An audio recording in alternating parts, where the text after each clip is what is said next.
Hi. Pre-prod consisted working out when I could shoot where, as I had a fair few locations, but only a few were really dependent on other people or organisations. So some dates were dictated by them and others I could sort out myself. Because a fair few were very weather dependent, being outdoors, it was often a case of just knowing a few days beforehand what the Met Office was saying and then firming up the day before. Again, the beauty of a small, nimble crew and no budget filming. The other logistics of sound, for instance, were moot as I wasn't concerned with dialogue, it just being an inner monologue. I knew my man in post, Gernot Furman, could easily create the city in the studio. My actress, Natasha Bain, I knew very well, having spent 3 years at drama school with her. She sorted out her clothes and makeup on the day. I did go on a mission though to get the right top, skirt, and in particular a coat for her. I needed the right coat. I just didn't know what it would be until I saw it. This turned out to be a bit of a godsend though, as I used, I think, more than one shopping expedition to allow my lead actors to get acquainted. Them needing to be lovers and all,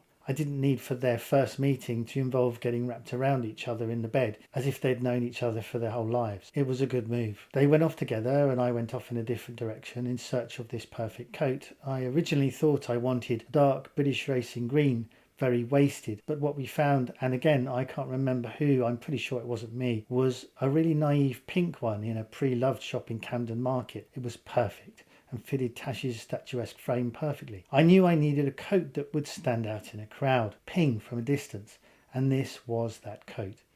Probably about 35 quid and worth every penny. But that day was a super bonus in it gave my two lovers the time they needed, flirting through Camden Market and eating from the stall sellers on a bench. The importance of this cannot be overstated. It's one thing to introduce actors across a table read through, but if you take a moment to think, you can come up with something far more apposite to the circumstances. Of course, if the characters have never met before, then nothing is really needed. But if they have any kind of relationship, mother, son, lovers, old friends, then it behoves you as the director to get them to reach enough of a familiarity that'll come over on the camera before you get to the set. This is all part of pre-prod as far as I'm concerned. A film stands or falls on their performances, but too often the actors are the last thing to be considered, left in cotton wool until needed, and then thrust under the lights and all the attention in costumes, hats, and beards they can barely move in, expected to produce magic. You can make it all far easier with really very little more than forethought. Of course, do the usual you do for any shoot. Transport, catering, kit, cast and crew, whatever props and costumes are needed.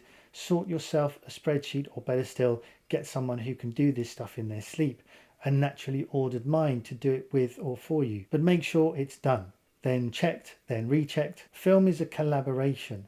Seek out your collaborators. Find complementary skill sets in people, then bring them all together and working in concert. That's the skill of the producer at this stage of the game, people management.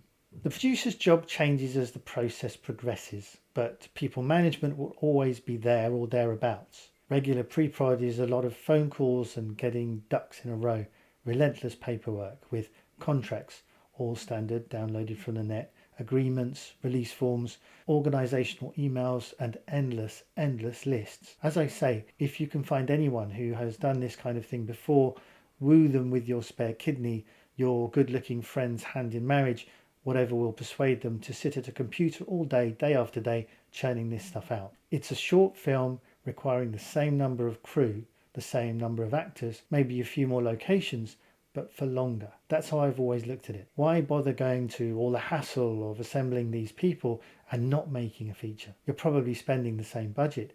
You're just employing them for longer, but not necessarily for consecutive days, as I say. Less high pressured.